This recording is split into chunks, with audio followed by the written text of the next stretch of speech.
John, what's up, John?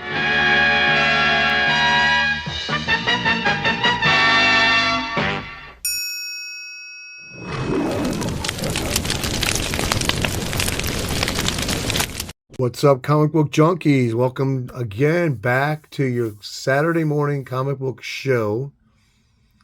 If you're new here, welcome to the channel. If you've been here before, welcome back.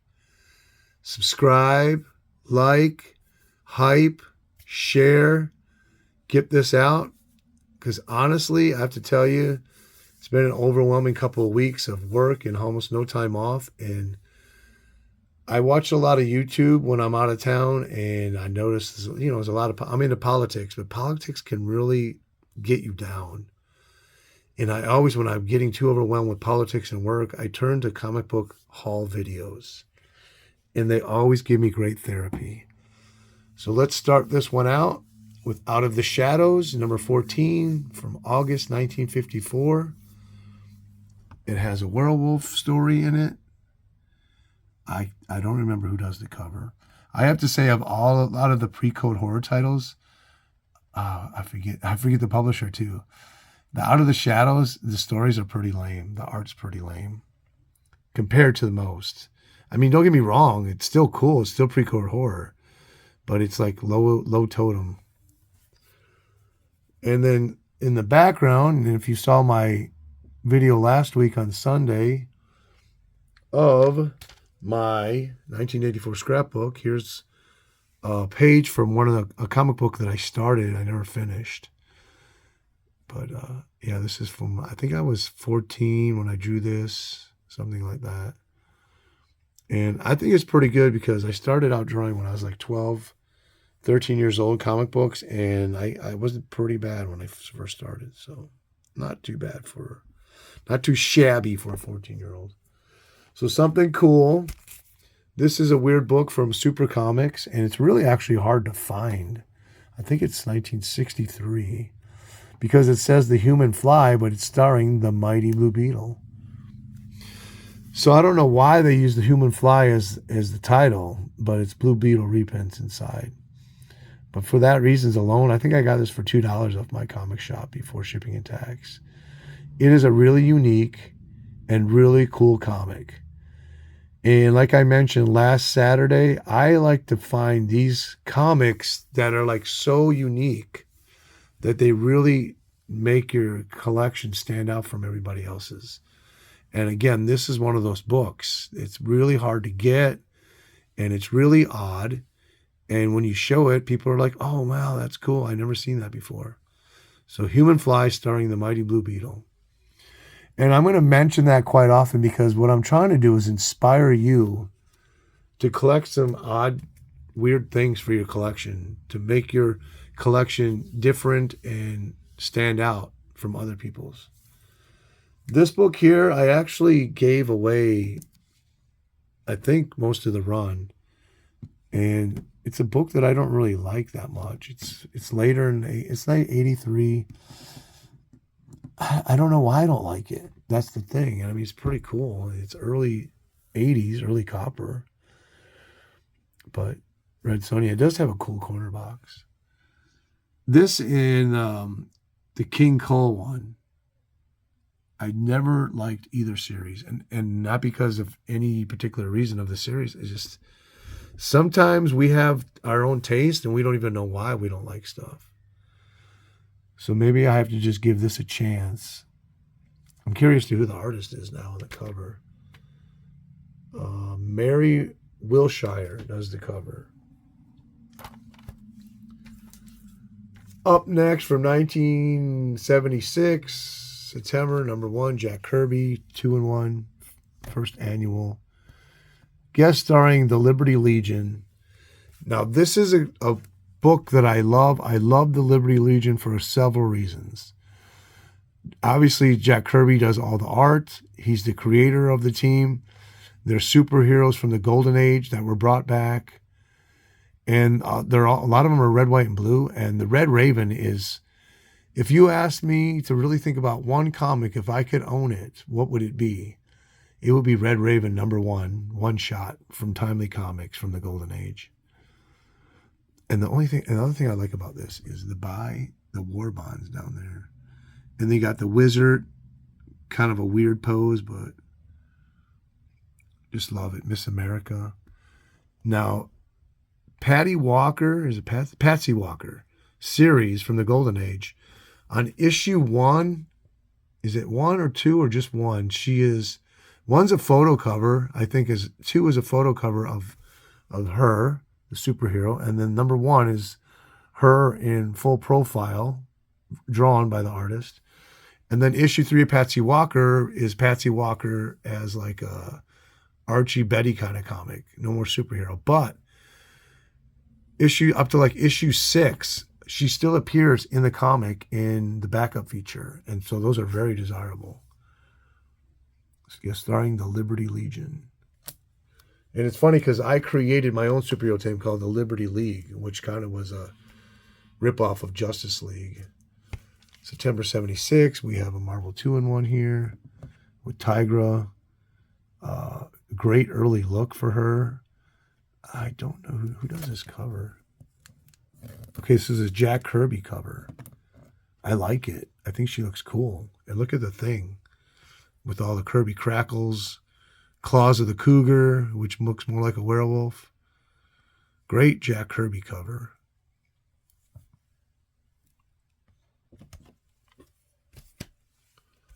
Oh, you know what, guys? I pulled the wrong freaking stack out.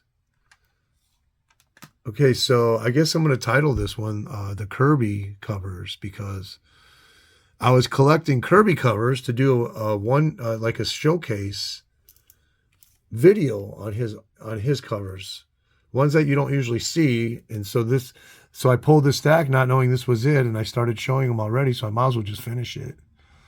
So Our Fighting Forces DC Comics with a Jack Kirby cover, which has got a cool what's the prize publisher comic title, like there, The Devastator, because him and Joe Simon, they were publishing, I can't remember the name of their publisher. It was in the 50s. They had their own company, and it'll come to me after I finish this video. So that looks like a cover from their company, The Devastator, Big Max. This is from March 1975. You got your little Schwa sticker over there. It's a pretty cool cover. Okay, so you're going to see a lot of Kirby covers coming up. Dang it. I had this all planned out, and I ruined my own plans. That's okay, because you guys are my fans. Before we go any more Kirby covers, let's see what else we got here. So from the animated series, we got Hot Wheels, Batmobile. And instead of being black, it's purple. And this is 5 of 5. And they made 250 of these. And this is number 115 or 169. Help Batman fight crime and protect Gotham City and these Batmobile-inspired vehicles. So that's from 2001. And then here we have the Batman, the first complete series. This is actually a pretty good series.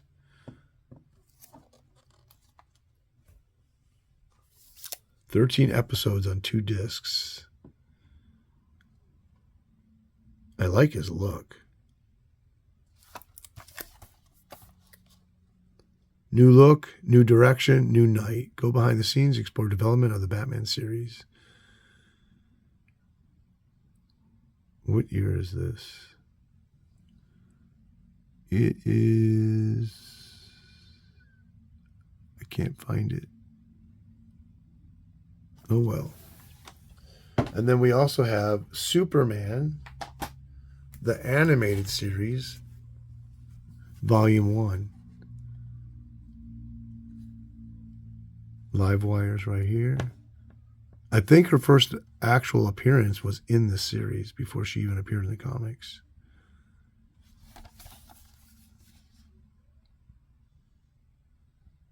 I have not watched either one of these yet. I save stuff like this for like sometime when I'm home, the internet's out, then I can pop them in. Okay, that's it for that stuff. Let's get back to some comic books. Here we have a Kirby cover from 1977. Frenzy at 50 Fathoms, All Out Action. I like Kirby's Iron Man. Cutlass, it's the death battle, the battle to the death between the cunning cutlass of Kraken and the fearless power of Iron Man. Nice corner box right there.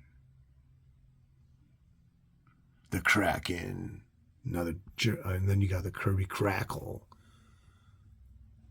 And they're underwater. That's a great cover. And then here, one of my favorite Kirby covers is coming up from 1975. And I'm talking Bronze Age. Number 12, Kazar. And at one point, up to maybe a few years ago, I could find these. I found these in dollar bins all the time. At shows. And I would buy them. And I think I've given away about 2 or 3 of these. Great cover. I just think that's a really great cover. It's it's one of those iconic covers of the Bronze Age. Savage combat in the fearsome savage land. Now, if you're not a fan of Kazar, pick up an issue and read it. I've not read one bad story yet for these Bronze Age issues from Astonishing Tales and from his self-titled series, The Wizard of Forgotten Flesh. So Jack Kirby and John Romita on the inks.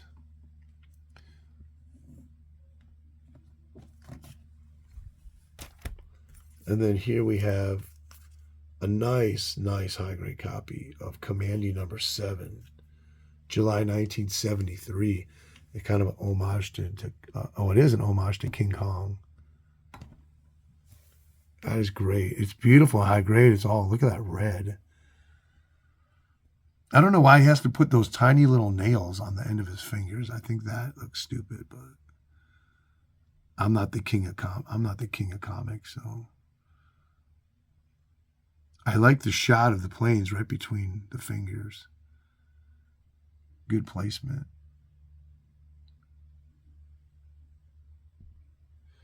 Okay, in the comments below, fan of Kirby, yay or nay? I do find there are people that don't like Kirby's art. I'm shocked, but everybody each to his own. I got hooked on collecting and drawing comics through John Byrne's Fantastic Four. Once I started doing that, I started back researching Fantastic Four series, and when I discovered Jack Kirby, I was even blown away even more. Marvel Spotlight on the Moon Knight, number 29. So this is a second solo feature. I love Jack Kirby covers, and I love chest covers. And this has it all. And that horse shooting that flame, that looks just so awesome.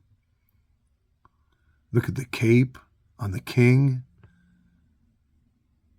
It has kind of a Alice in Wonderland feel to it.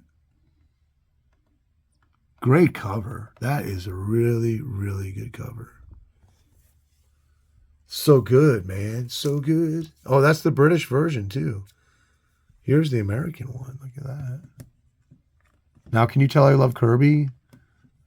With all these doubles. Kirby cover. Al Mingram on the inks. Spotlight 29. You got your British and American version. And then up next, this one, I think a lot of people have. I like this cover. He does the whole I think it's 3-issue series from 77 in Marvel premiere of the 3D Man. This is the first issue, and it has kind of like that Captain America breaking out of the page look. So first appearance, action-packed origin. He's a 1950s character. You got that comic book page in the background that he's ripping through. And the colors, green and red, like a Daredevil from the Golden Age with the split costume. I just love this cover. It is so cool. Now, I don't think he did that. I wonder who did that right there, John Romita. But just what a cool cover.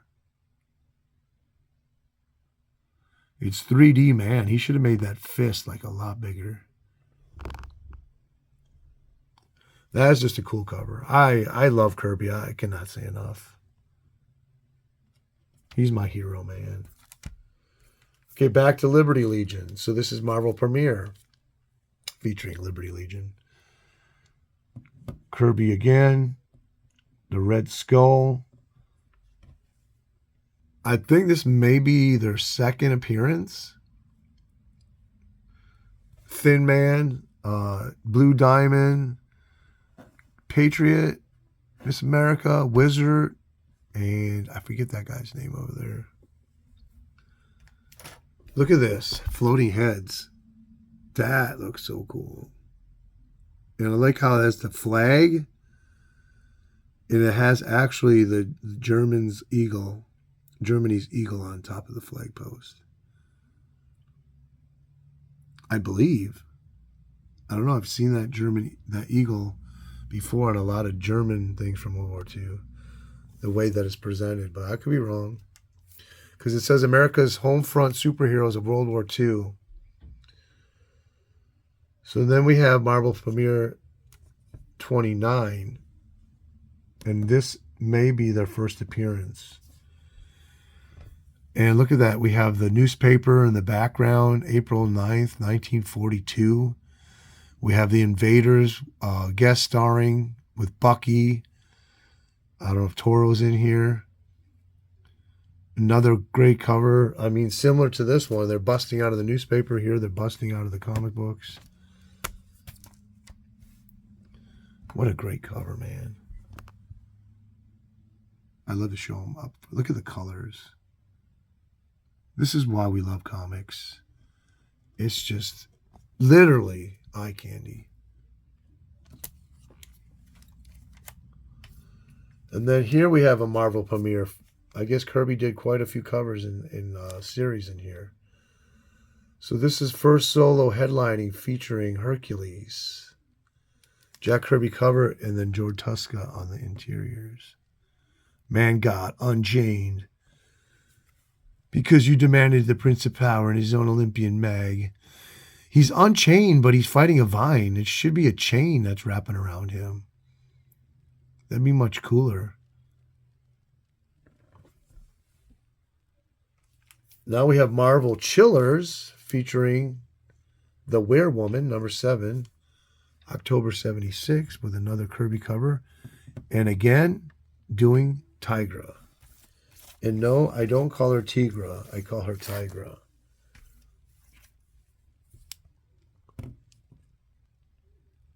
Tigra, the Werewoman. In this issue, Red Wolf at Bay. Check this out.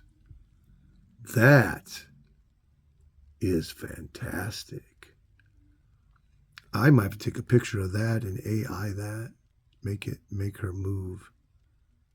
What a great, that is such a great corner box. Her hair is so awesome. And the little kitty right there. Later on, that's a skull right there. Who's that guy in the background right here? What a great cover. Man, I love that cover.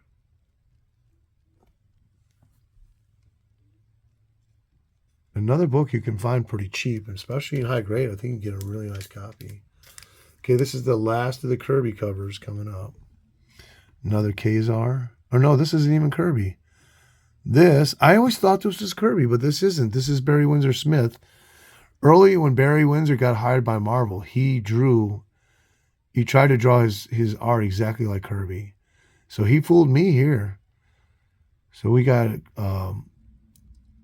Barry Windsor Smith. He wasn't even Windsor at the time. He was just Barry Smith. And Herb Trimp on the inks. Nonetheless, cool cover, man. I love it. Love these floating heads. Look at the Black Knight over there.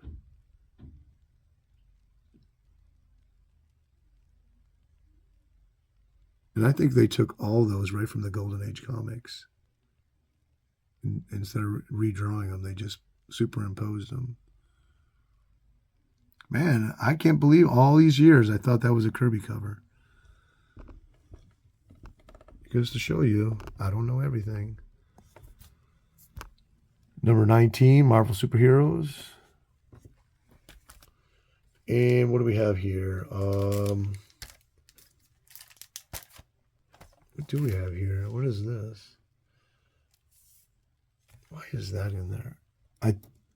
I just read this. Let me tell you a little bit about that. It's a cool cover by Joe Kubert. I'm going to tell you something about it, but I got to get another issue to show you. So I read this, and it has a great story in here, and it has a continuation of the story. And it was so good. I said, I got to get that second part, and I knew that they had it at my LCS, and I actually went and got it. And it got mixed up somewhere putting these stacks together for you guys to watch these videos. So I can't wait to find it and read it. But the other day, I picked this up because I have a second copy, and I needed to read something because I was in a precarious situation where I needed something to read. And I'm like, man, is this the second issue? And it wasn't. It was the same one, but I reread it again. And there's a really, really cool story in here. So I upgraded on it a little bit and got me a second copy. A few more to show. Here we have Team Up. I don't know what. This is one of the very rare Black Adam's appearances. I guess he didn't appear in too many comics. He appeared once in the Golden Age, once in the Silver Age on a fanzine, and then he appeared in 2 or 3 DC comics in the Copper Age. So I paid $15. This was on my wall, my LCS. I figured, what the heck? I had some money, and I am a big Captain Marvel fan. Anytime there's a Superman Captain Marvel cover, I want it in my collection.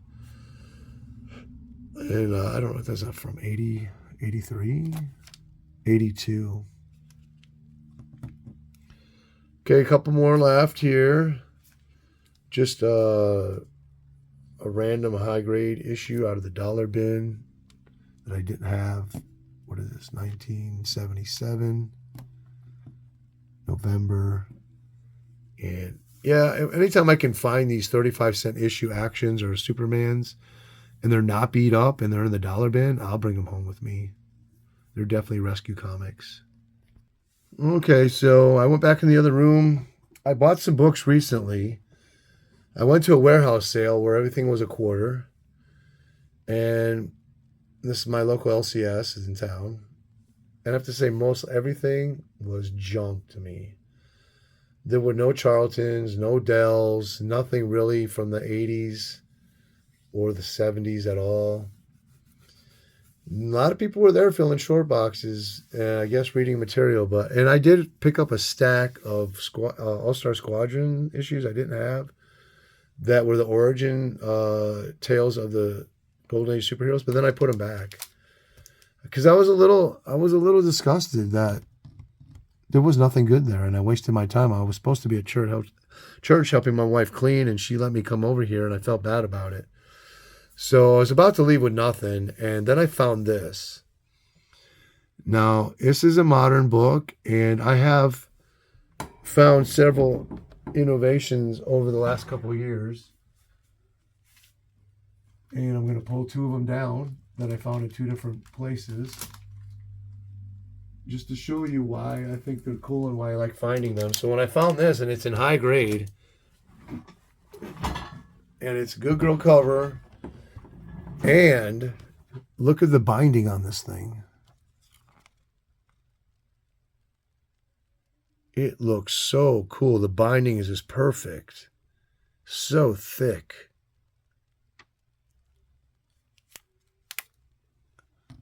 And I read this, and unfortunately, it wasn't as good as I was hoping it would be. Not as good as some past innovations that I've read.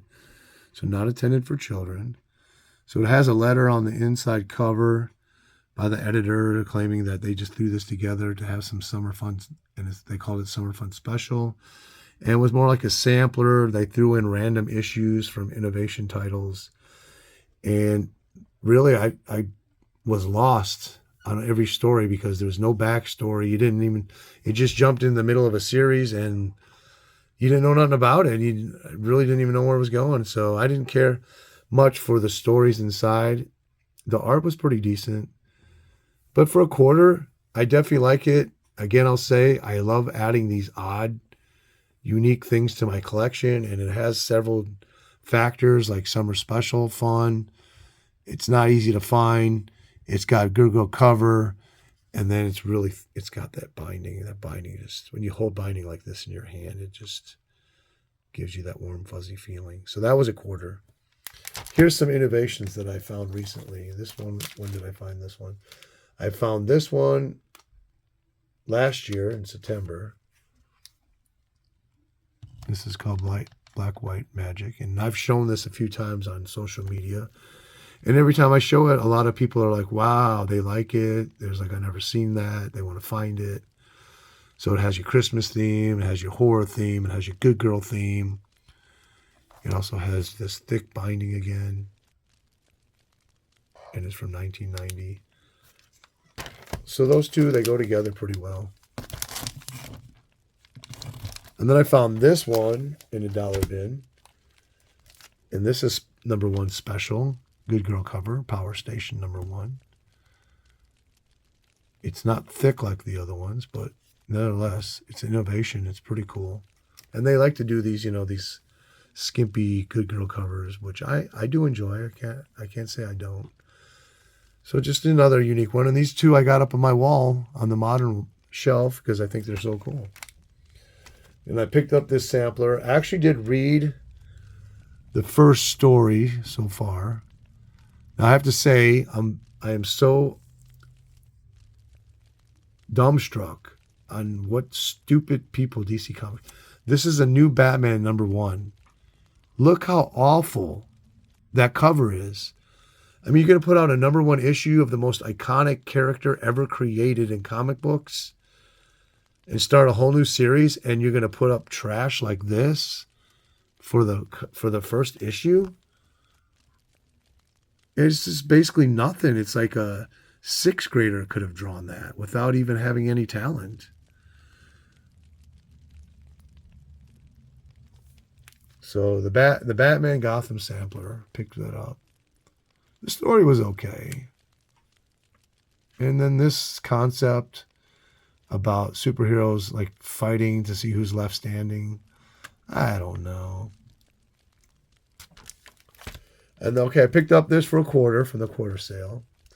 No big deal. I have multiple issues of this, but it's one of my favorite comics. This is one that I bought as a kid when I first started collecting. I love the Jim Apparel cover. I love this whole thing right here. Just spotlight on wildfire. And I remember the story. It really struck my heart. It had such tragedy to it. And you'll see right here his lost love. It was a pretty moving story for me as an early teen. So I always remember, it's always an iconic book to me. And whenever I find a nice high-grade copy for $1, I pick it up again. And, of course, Jim Apparel, great cover. So that was a quarter. Then I found these. I never, ever seen these before for a quarter. Check these out. I want to know in the comments, have you ever seen these? Star Magazine digests. And I love rocket covers and I love winter covers. How cool is that? So these were a quarter a piece, #3 and #5 from 1982. I'd never seen those before. I pulled those out of the box and I was like, what? So I was really happy to find those. And I actually found the last issue also. I tried to get the tape off, but it was removing the cover no matter what I did. So I left it on there. That's #13, the last issue from 1982. So they ran the full, I think actually this is 84. This is 83. These must be 82. Nope, 83. So they all ran through the whole year. They put all 13 issues. I don't know how they got away with, they must have done 2 months on one issue. So anyway, Star Comics Magazine Digest. And they actually took the price down to 99 cents on that last issue. So found those for a quarter. So that's all that I got for a quarter was those.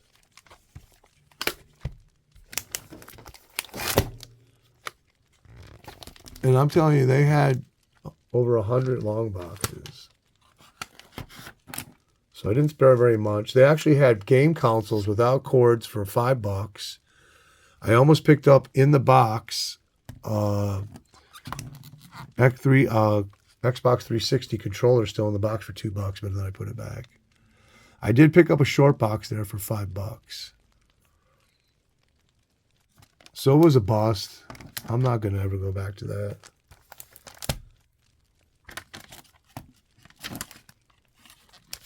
And I put the controller back. I felt this, I felt good at the end, right when I was checking out. There was a young man he showed me a book that he had of Spider-Man Miles Morales. And he goes, "Is this a good book to start collecting? I've never bought a comic before." And so I started telling him about comics. I told him about my channel. And it was a good conversation. And when he checked out, he thought the book was $1. And when it was a quarter, he's like, "Oh no, I got to go back now."